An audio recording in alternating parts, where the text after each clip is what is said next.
to the republic for which it stands, one nation, under God, indivisible, with liberty and justice for all. Tracy, can we do a roll call, please? Sure. Here. McIntyre. Here. DeCook. Present. We have a quorum. Are there any agenda deletions or changes? Okay, seeing none. Consent agenda. Claims A, $1,694,978.96 with 0 fringes. Minutes to approve, special meeting 8/28/2020, 9/4/2020, 9/10/2020, regular meeting 9/1/2020. C, approve hire Barbara Barching, meal assistant, nutrition, effective 9/3/2020. Approve change in employment status, Martha Davis from meal site assistant to Float Kirk nutrition, effective 9/3/2020. E, approve 6-month wage increase for Scott Wilson, road superintendent, secondary roads, effective 9/30/2020. F, approve 6-month wage increase for Heather Castle, office assistant, secondary roads, effective 9/30/2020. G, approve 6-month wage increase for Brian Lester, EO2 Weed Brush, secondary roads, effective 9/30/2020. H, approve 6-month wage increase for Dennis Beretta, MG operator, secondary roads, effective 9/30/2020. I, approve classification for Chad Elliott from RMTI to EO1 EOI, secondary roads, effective 9/14/2020. J, approve Class C liquor license application for Carper Winery LLC. K, approve hire Carrie Clendenin, temporary door monitor, Board of Supervisors, effective 9/14/2020. L, approve hire Christy Baldwin Hayes, temporary door monitor, Board of Supervisors, effective 9/14/20. We have a motion. I would move the consent agenda. Second. Tracy? Schultz. Aye. McIntyre. Aye. DeCook. Aye. Motion carries. Oh. Number 2. Something's the matter. I'm gonna give you 2 seconds. Okay, we're gonna pause just for a second while we fix our tech.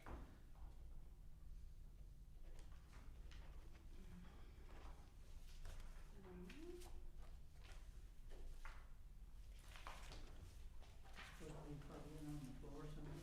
Yeah, Jacob, it says I'm not connected to a network, but I'm hard plugged in. I think it kicked me out entirely.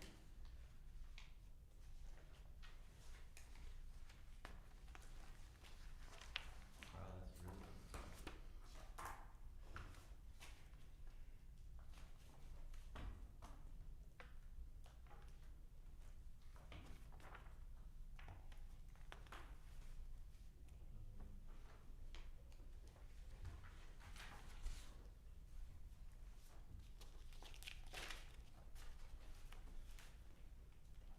Thank you, Tracy.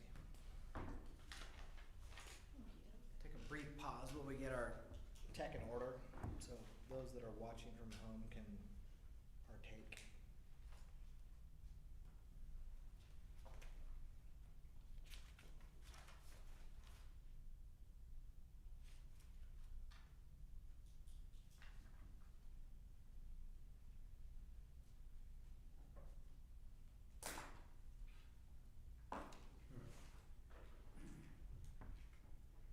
I've got about 2 or 3 minutes of grace for it, and then we're gonna move on. Doug's going 2. Crystal, you wanna sway me to 3? Nope. I can glue 2 a it different is. cable. What's that? I can glue it a different cable real quick. I just got a text from a Teresa Albertson. I'm watching on Zoom, and the Zoom connection dropped right after the Pledge of Allegiance. Working on it. And have stuff. Holding tight after consent agenda. We'll do the full 3 or 4 minutes if we need. So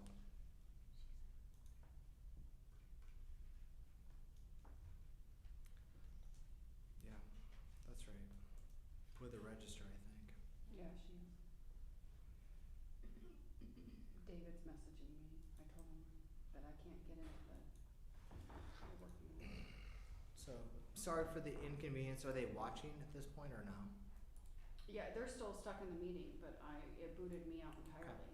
So the point is. Since I'm the initiator, the host, I don't Sure. know. So the point is we have some Zoom attendees, and they are not watching the meeting live at this point.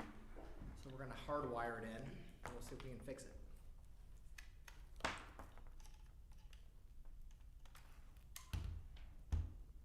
Apologies for the inconvenience.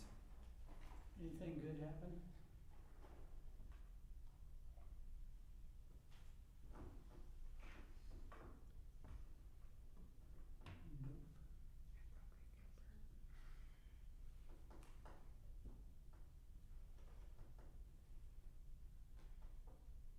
You're too young to know what movie that's from. You don't, do you? He's worked on my computer a few times. He's much brighter than I am.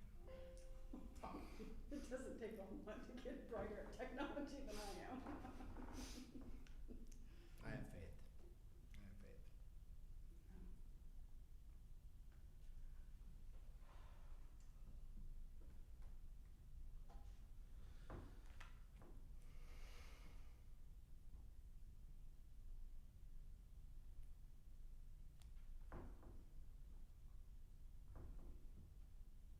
Even hardwire won't, even that other cord won't go. Nope. I would guess a restart will fix it, but let's just connect to guest for now. See if I can hold it. Yeah. Okay.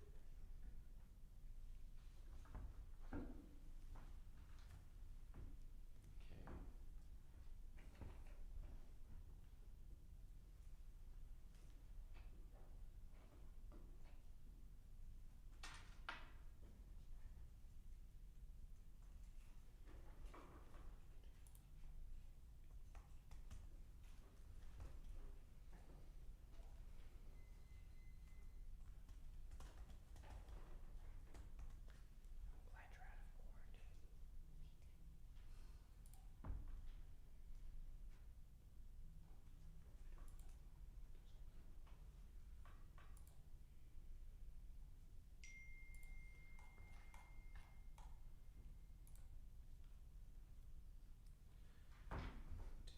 Anyone test sick in your family? Anyone test sick? Awesome. And I have 2 more girls in quarantine from school. One got off today's We did a little stint where our middle, Nothing? our kindergartner was in, first grader. Was in Can you quarantine use for a mine, little bit, Megan, which maybe? was It looks like it's going. really difficult. Like, That's like good. 2 jobs. You got my toes crossed too. That's She said, "We're not there." This is how I deal with I'm technology. not exactly a first Hey. We're in, we're in, we're in. Like, I have a Yay. disposition, like I'm not. Okay, we had some technical difficulties, but we're back on. Okay, are we good? We are good. Oh, Alright, Rebecca. sorry all for the issues, like, we didn't plan that, but we worked through it. Thank you for the help, very appreciated. Number 2, consider change orders on Justice Center project with possible action. A, Cunningham Inc., B, DDVI.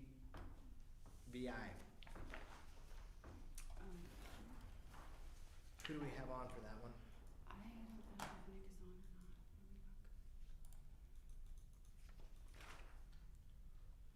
Let me look. We have Mike Lewis is on the line, if I haven't. Are we going? Thank you, Amy. It remuted me. Thank you. Okay. Who do we have on for that? Mike Lewis is on the line, but I'll read through the change order Sure. as I received it. So the first change order is with Cunningham Inc. This is a deduct. It's to delete duct and dampers at the exhaust branch detention area per proposal request number 6 that was issued in response to request for information number 61. So this one's actually a deduction to take those off of there. The contract sum will be decreased by $1,251. And that's on Cunningham Inc. The second item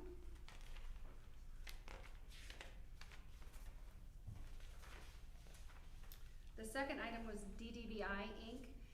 The contract was changed as a field directive from the construction manager to the contractor to excavate foundation embankment to accommodate the scaffold erection for staircase number 2. The directive mitigates the delay in execution of the masonry work while request for information on backfilling foundation is answered. Work has been completed. This one is an increase of $3,833.64. And I did include, in the board's packet, I just handed you out, and I did send those out, a breakdown of our contingency that was built into the budget so that you could see that breakdown of change orders. On the left-hand side, we had 3.5% contingency built into the budget when the board approved this project. This is a list of all of the change orders that have gone against that, including these two items here if they're approved. That's $323,418.84. That's so just under 32%. 33. Yep. So you have $667,000 remaining in contingency, and then I separated on the other side. You also had some change orders for that additional shelf space that the board built into the budget. That's not part of the contingency. It was additional item that you added to that budget. So that's on that right-hand side. You've seen 3 change orders so far in regards to that piece of it. And we estimated about $300,000, and so far we've seen change orders for $183,500.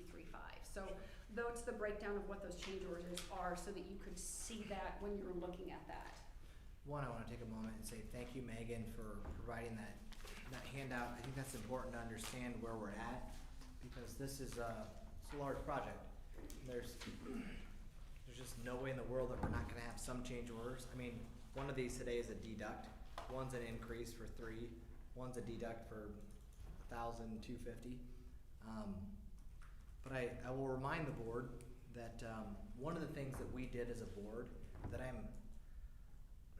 I'm genuinely proud of, both my colleagues on this decision, was that we decided to excavate the basement.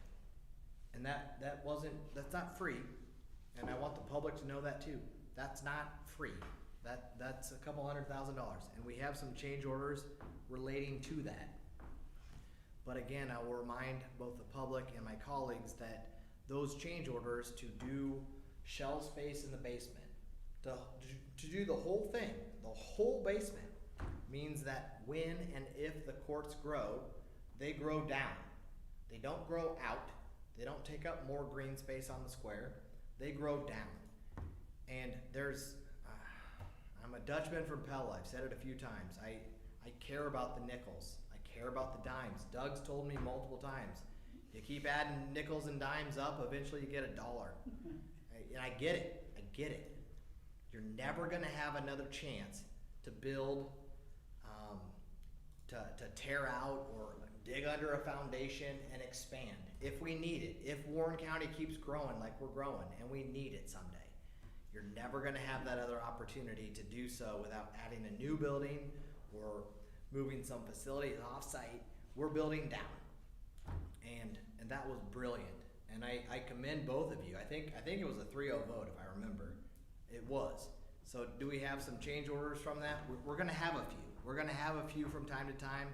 Today it looks like we've got a deduct of $1,251 from Cunningham and an increase of $3,800 and some change from DDVI for some basement stuff.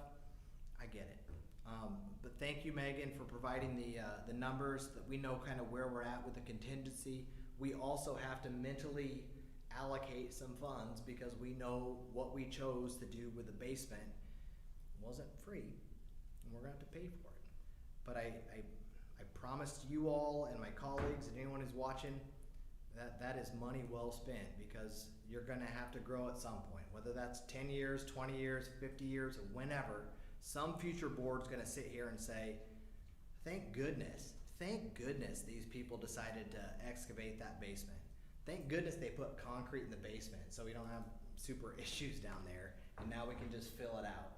That's huge. That's gonna save the taxpayers some money, and I appreciate it. So we've got 2 change orders up and before us. Do we have a motion? So moved. The Cunningham for a negative $1,251, and the DDVI Inc. a plus $3833.64. Do we have a second? Second. We have a motion and a second. Tracy? Scholl, Aye. McIntyre, Aye. DeCook, Aye. Motion carries. All right, number 3, consider amendment to Shive Hattery Inc. agreement for FFE design services with possible action. Mike, are you on?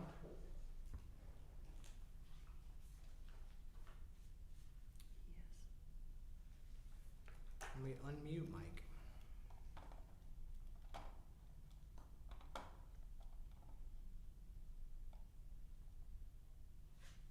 Did you say unmute the mic? Is that what you said? Unmute Mike. I think if you want Mike unmuted, he can unmute himself. Mike, I just did, the video was really choppy, so I couldn't tell if you wanted me to speak now or not. please do, Mike. You got an amendment from Shive for FFE design services. So we put before you this amendment for furniture, fixtures, and equipment design selection. Our interior design group will work with you on the county occupied space, the sheriff's office, the courts, and county, excuse me, I meant to say the sheriff's office, county attorney's space particularly, to go through and select the demountable wall partition design, work through the details, furniture and equipment selections for those spaces, and put it in a package that can be put out to bid. So our contract amendment, our contract originally had a provision in it, Article 4.1.27, for this to be an additional service. So we've worked through the particulars with regard to the fee associated with providing that service, which is $28,600. Above that, in the amendment, it outlines the various elements that we will be working on in the selection of the equipment. So I'm happy to answer any questions, Aaron and others. I'm guessing you might have a few, Mike. Does anyone have some questions for him?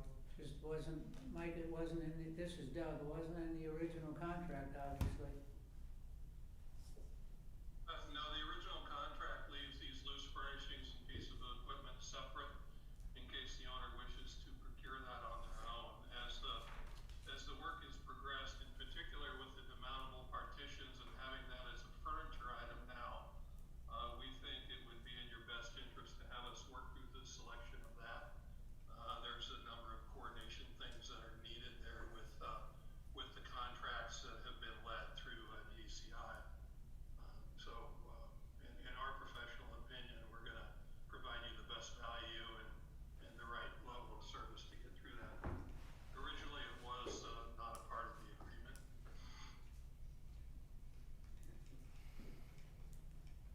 And just so the public understands, my colleagues understand, there was some changes with respect to the interior walls. By choosing some of the furniture walls, they're movable, but candidly, and I'm sure the courts are watching, but candidly, it also impacts a little bit of the shift of who's paying for what. So us as a county is responsible for providing courtrooms and services for judges or rooms for judges, etc., and our county attorneys, and a building. And who furnishes the building is slightly different. So that's where we split somewhat. And so by doing some furniture walls that are movable and whatnot, we can call them furniture. And frankly, we can have the 5th Judicial District pay for a little larger portion of some of their own stuff. Now, with respect to this amendment,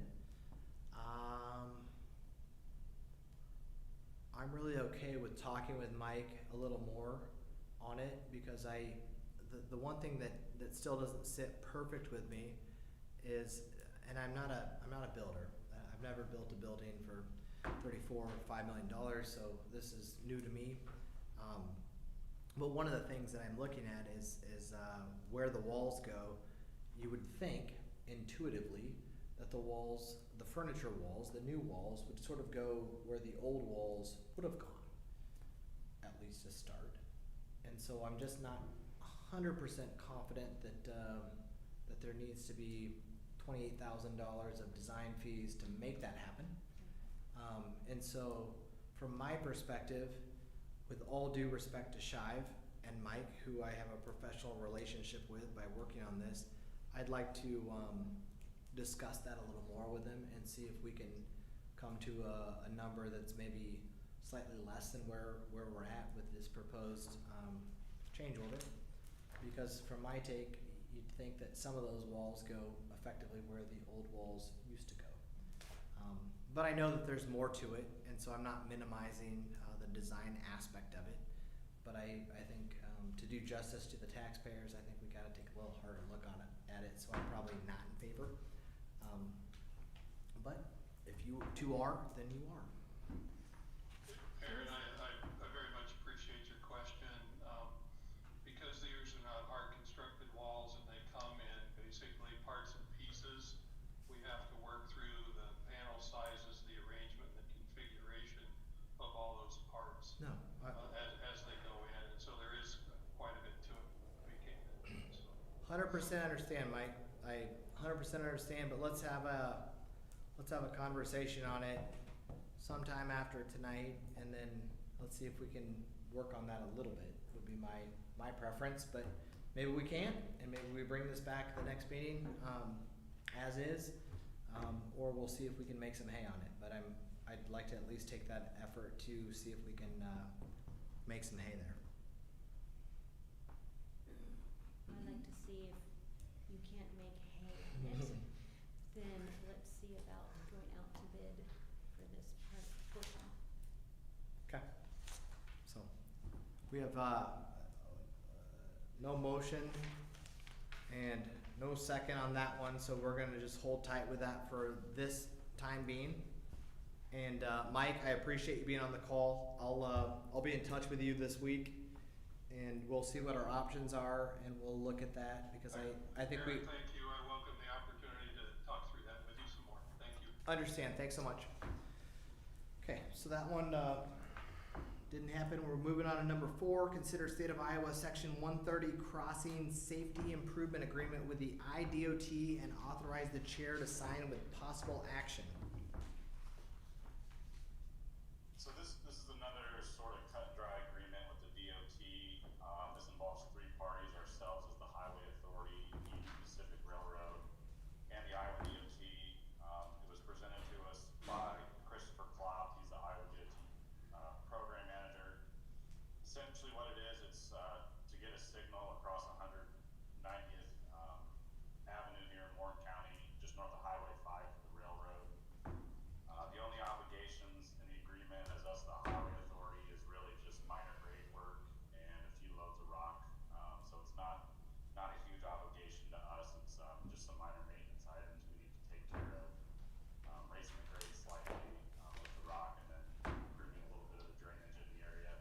But other than that, the costs for the actual signal are covered by the state and Union Pacific Railroad. So really pretty minimal as far as responsibility on our end, but we are the Highway Authority there, so it's something the board needs to sign off on. Understood. Is there any maintenance involved, David? Other than it's about 50 to 60 ton of rock and slicing some of those shoulders down to get the water to get off the road a little better in that area.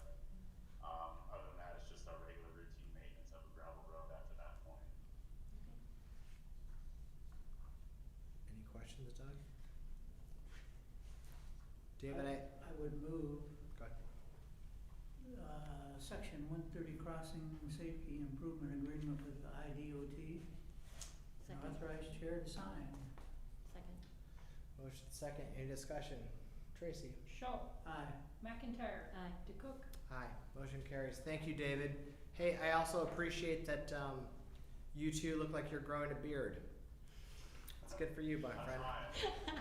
We'll have a competition at the end of November. Thank you, sir. All right, I'll hold you to it. All right. Number 5, budget reports. Are you interested? Doug's not. No. Doug is not interested. Here's the thing. rewards And for pass out proper shaving. Doug's gonna fund a Christmas party when he makes me shave my I already beard. funded that. Budget reports, Megan. Okay, budget reports, this is through the end of August. The first report you have is fund balances. Of course, we're only 2 months into the new fiscal year. The big one you might notice is your general basic, looks like it's up about 1.7 million. However, back in 2019, we had made that down payment to Motorola off of the general fund while we were waiting for the bond reimbursement. So that's why the general fund was low at that time versus, we're not that much higher for it. Some of the other funds, percentage-wise that look high, nutrition, we have that additional transfer to them, but then they also finished the prior year really strong, so they ended up with a much higher fund balance than what we had anticipated. None of the fund balances at this time are concerning or indicating any. We still have our debt service that we're working through, but other than that, I don't have any concerns at this time for any where the funds are sitting. If we look at the revenues for those fund balances, we've got 17%, roughly 17% 2 months into it, and there are 6 departments that haven't reached that 17% yet. The treasurer's office, that interest income is less than anticipated. But of course, when we budgeted those revenues, it was a little different interest market. The attorney's office, the fine fund revenue will increase as that threshold is met. DCAT is a reimbursement that's proportional to expenses. Conservation Board, their building rental and programming fees are down because of COVID, they haven't been doing such things. You've got on the capital projects, the additional bond for 911 communication project we anticipate later this year, so that's why that's showing that we haven't received those revenues. And then non-departmental or property taxes, that first installment to be received in September, so we'll see what that looks like next month when we've received a good portion of that. Comparison from one fiscal year to another for those revenues.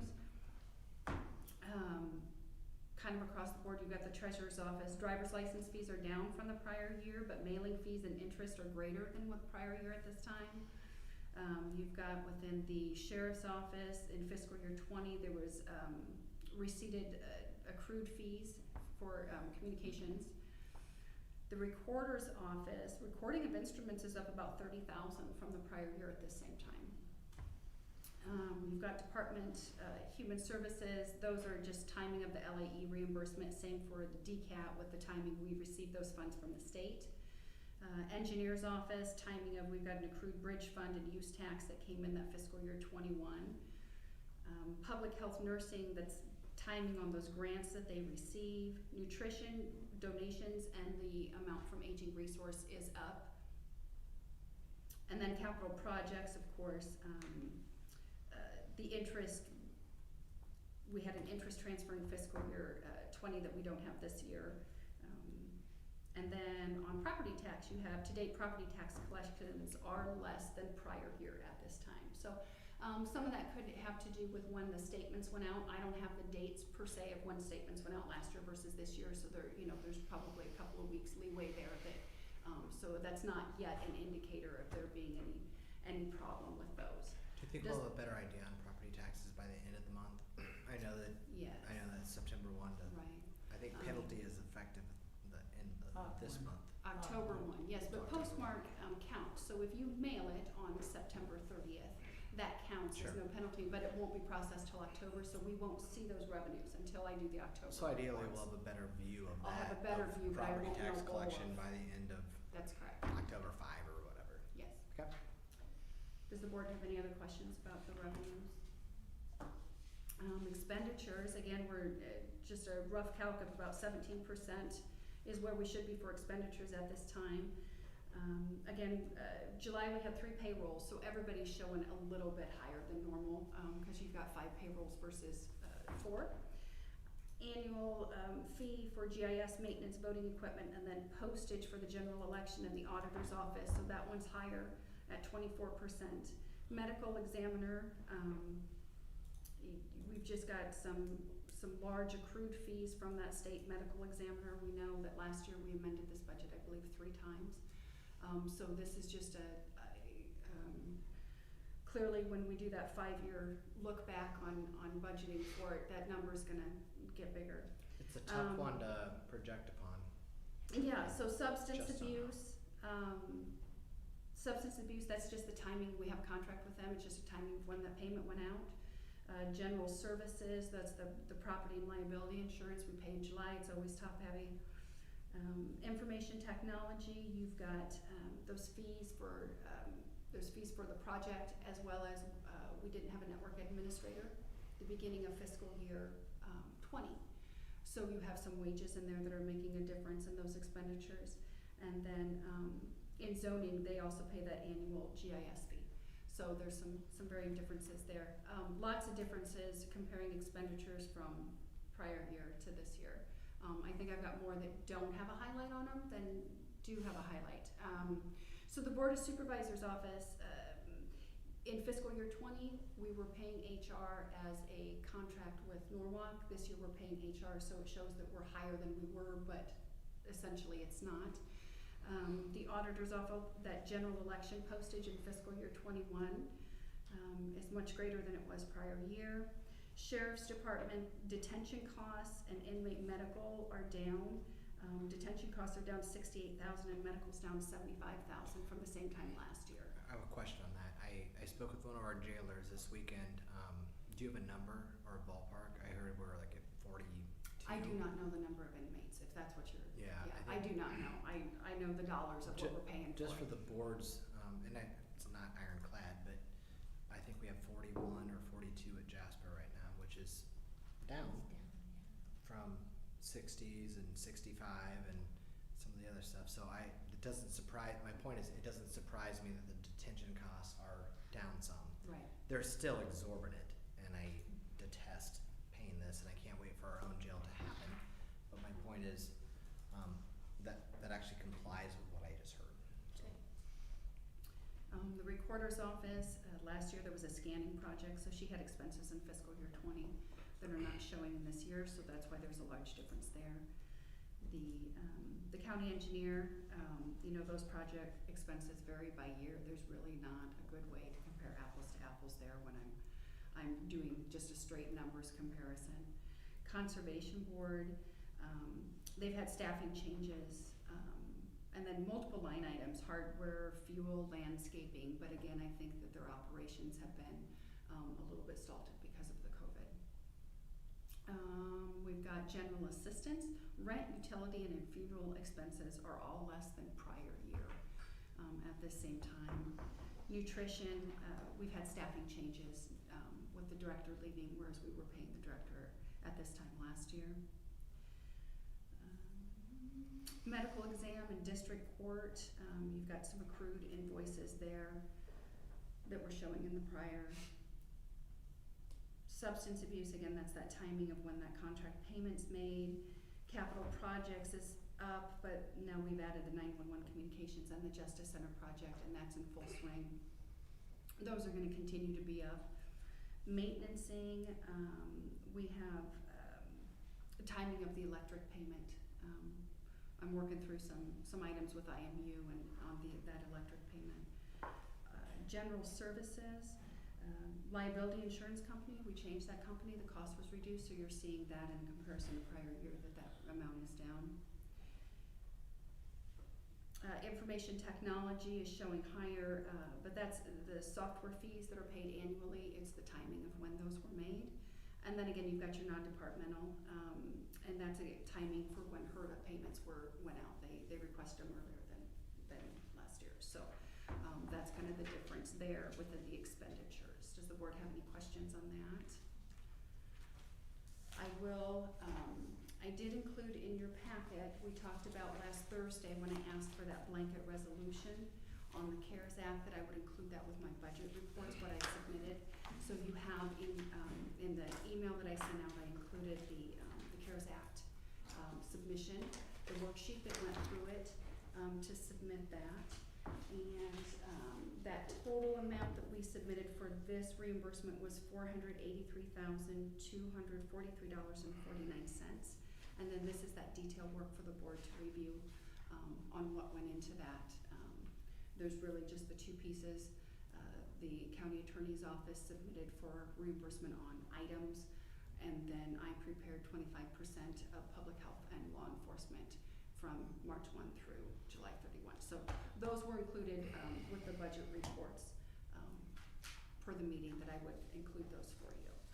So if there's any questions on those. Nope, just a comment. We're gonna be in pretty darn good shape if we really get 483 or 652 from the feds.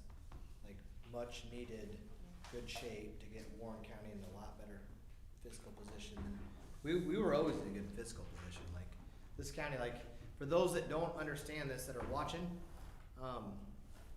for a long time, we didn't have any debt. We had serious fiscal conservatism and no debt. And now, do we have some debt? We do. We have a justice center and a 911 bond going to get communications for our law enforcement officers, which is very important to us all. And we have a jail and a courthouse that, by a 70-30 margin, you all said we need. And so we have some debt now. I'm not gonna say we don't. But historically, that track record of running some surpluses and not having a lot of debt is helpful. And if the feds really do come through, which I'm not gonna believe it until I see it and it lands in the account. But when it does, and if it does, honestly, we're gonna be in pretty good shape with another $500,000 to those budgets. And thank you, Megan. Thank you, Attorney's Office, and Jodine's office, and everyone else who had a hand in doing that, because it matters. It really, really matters. 483 is not chump change for us. That's a lot of money. So good job, all who worked on that, and when that check comes, it'll be a good day for the county. So that's all I got. Thank you for your report. Any other questions or comments for? Seeing none. Number 6, receive and file reports. Recorder, Humane Society, Veterans Affair, and General Assistance. I would move that we receive and file those board reports. Second? Motion to second, Tracy. Schultz, Aye. McIntyre, Aye. DeCook. Aye, motion carries. Thank you. Number 7, Supervisors Report. Supervisor McIntyre. Thank you. Wow. I was on quarantine, and I feel like there was a meeting in there, but I don't have it in my calendar, so did we meet with the engineer today concerning some road maintenance questions that I had for him, and that was it. Thank you. Supervisor Schultz. I'll be not quite that quick, but almost. Met with Warren County Economic Development, City of Indianola, Chamber, Heel House, and Harvest Academy. Thank you very much, sir.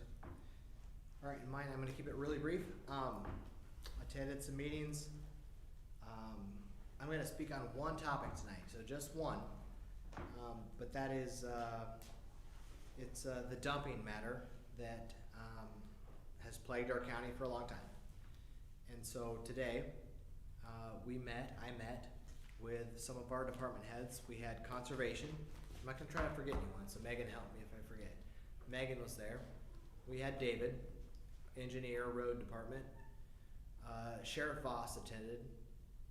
We had zoning, environmental health, zoning. So we had 5 or 6, and we had Don Bowman, folks. She does a lot of the zoning / legal / helps me not get in trouble with stuff. She was there as well. And then we had some people from the public, at least Steve Spain, and I think Steve probably will speak later tonight in the public comment section. And I know that he speaks for some people in the area, but the reality of it is this. If you just looked at a map, geographically, the top 10% on the map of Warren County touches Polk. And that has some benefits. Like you all have seen Norwalk grow, Cumming grow like gangbusters, Middlebrook's growing crazy and Cumming, Norwalk's growing, Carlisle's growing. That generates a lot of tax base for the county and for those communities. That's a good thing. In my mind, that's a good thing, especially if they're bringing in some commercial and doing it right. But it also, due to that proximity to Polk, it does bring some other aspects to the county that I've talked about it. Heck, when I ran for supervisor and I didn't know what I was doing, it was one of the things that I said I wanted to do.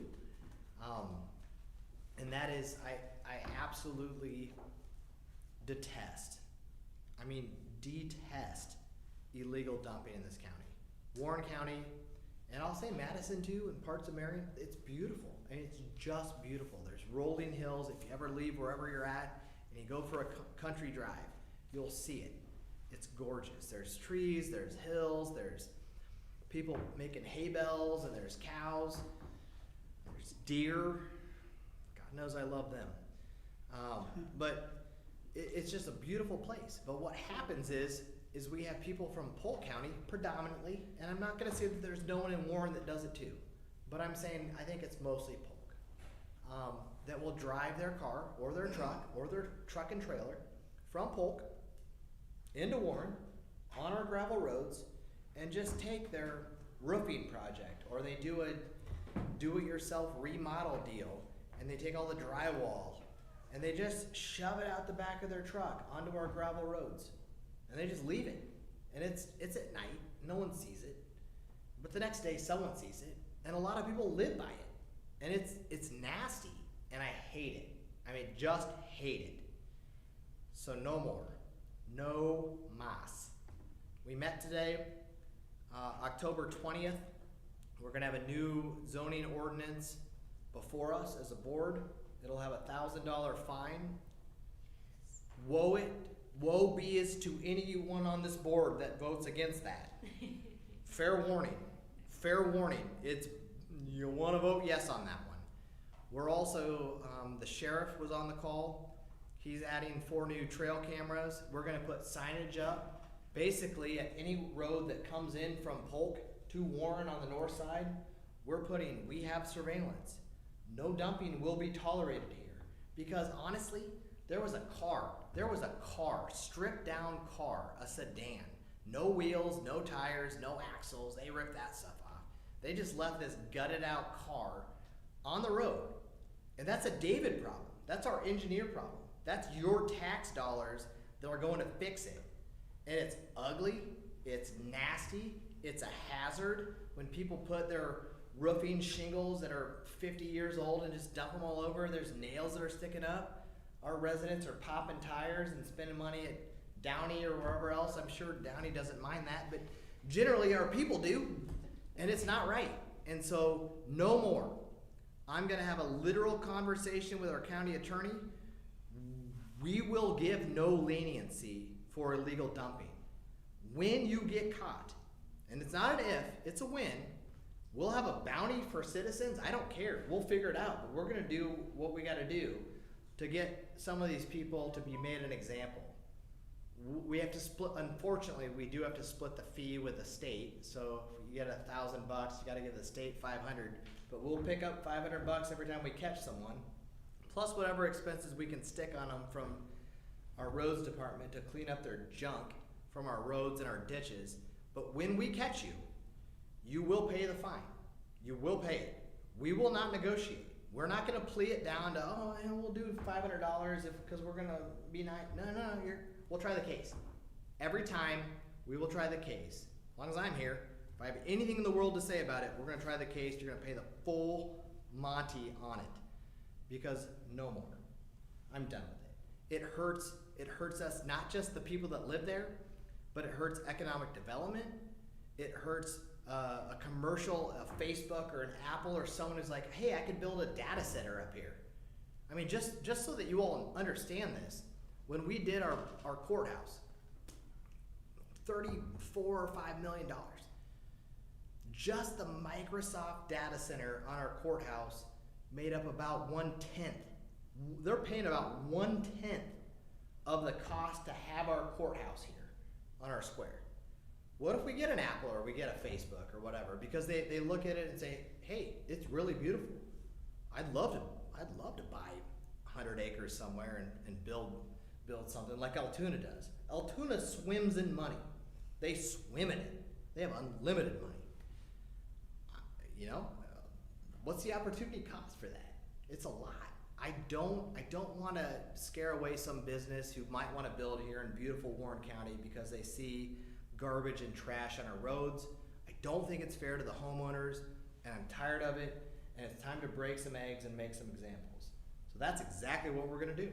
October 20th, we're going to have the ordinance, the sheriff's on it. We'll put up some signage. It's going to cost a little something. It's going to cost a little something. But I think we're going to be money ahead. I don't think it's going to be a money maker for us by any extent, but I think it's going to make Warren County better, and I'm 1,000% behind it, and I hope you all are too. So that is my report. Thank you. Public input. Long time. Yeah, it's been a long time, but no mas. Public input, number 8. Is there anyone from the public or online who would like to speak?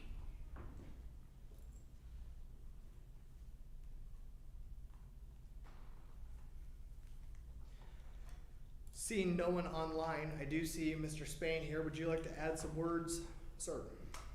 Just briefly, and first I just want to commend you for the effort that you're putting forth towards this issue, the illegal dumping. And the Zoom meeting that was held earlier today, it was hosted by Aaron. It was a very passionate meeting. I mean,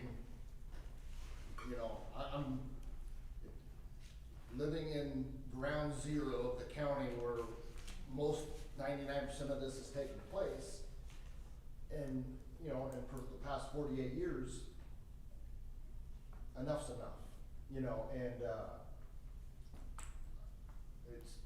it's sad, but at the same time I'm thankful that it's taken this long, but now that we are finally doing something, and I truly hope and I'll pray that we can, as a county, can take care of this matter. I know it's never gonna be alleviated, but something has to be done, and as we sit right now today, nothing is being done.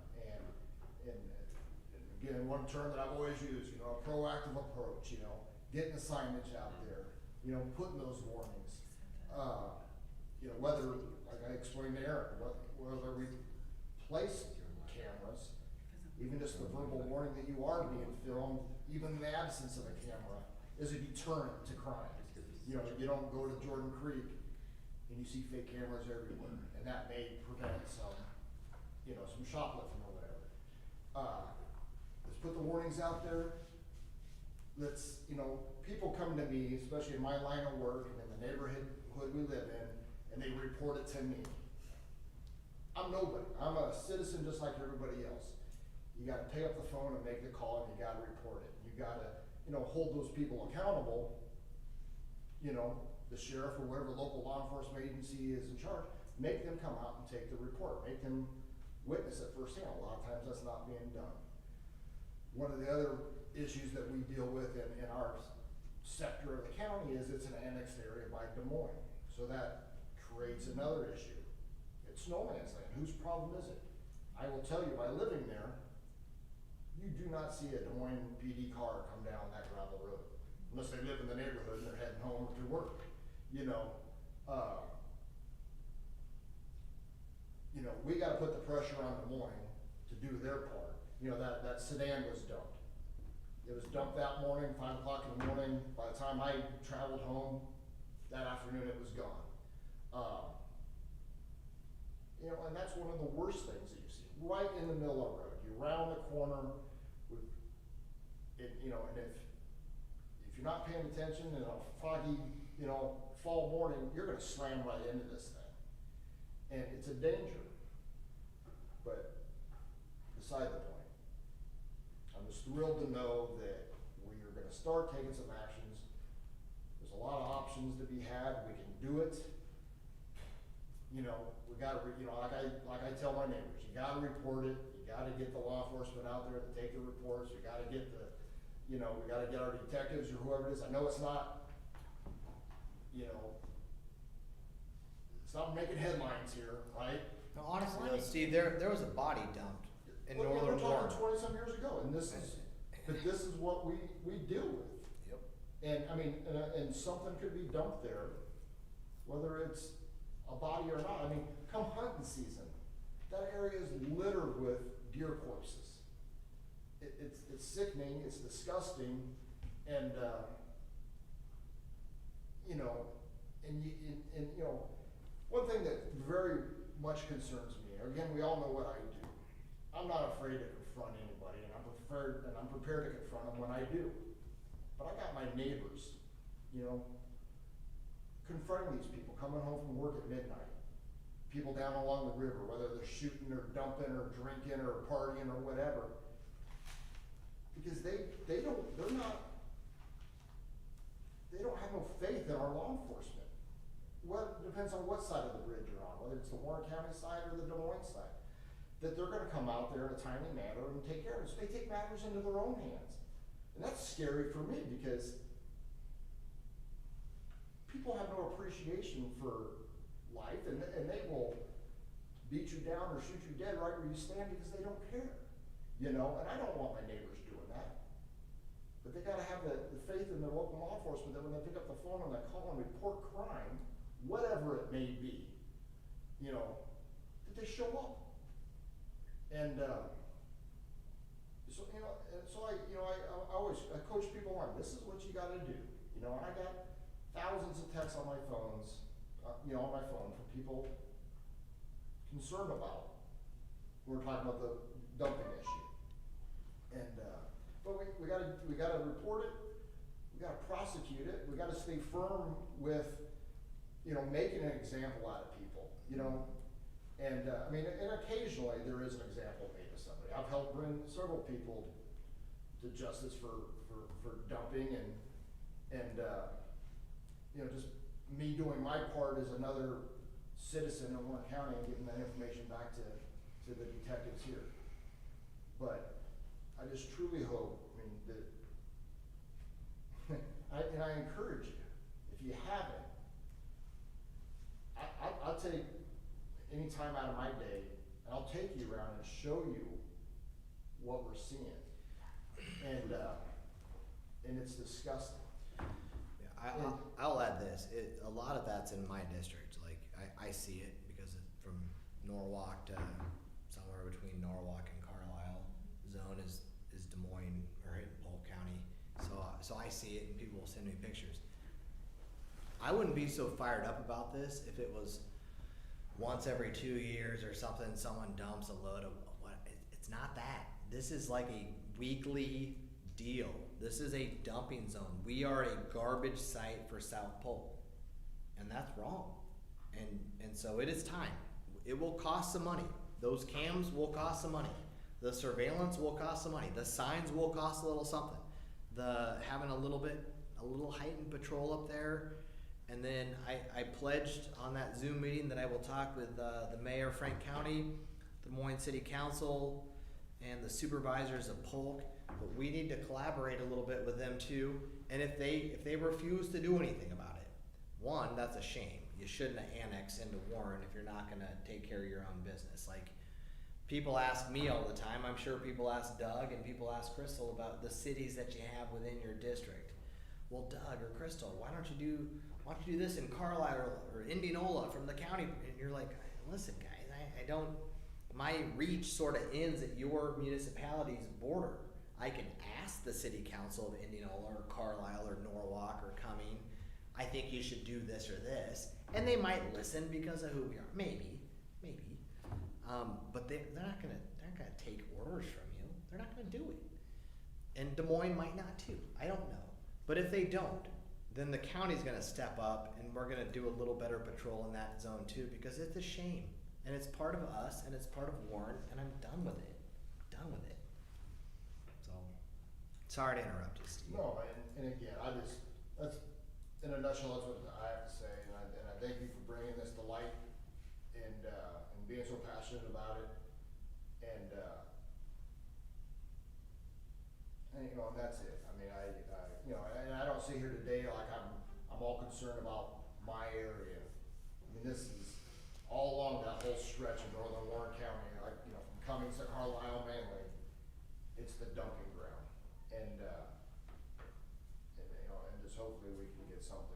And it's honestly though, it's not fair to our taxpayers. Our roads department, who do you think cleans up the car? I mean, it's our roads department. It's your tax dollars. It's the city of Indianola residents' percentage of county property taxes in Norwalk and Carlisle and the rural folks in the south. It's your tax dollars that are paying for the dumping ground.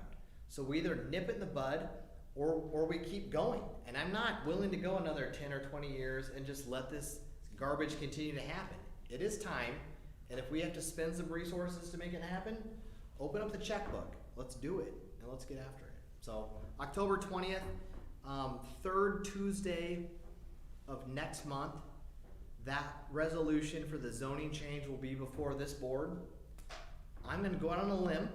I can't communicate with them in non-public time, but I'm gonna go out on a limb and guess that thing's gonna go 3-0. And then we're gonna make some examples. So, thank you for your time, Steve. Appreciate it. All right, number 9. Next meeting date, October 6, 2020, 9:30 a.m. With that, do we have a motion to adjourn? So moved. Second. Tracy? Schultz. Aye. McIntyre. DeCook. Aye. Thank you for your time.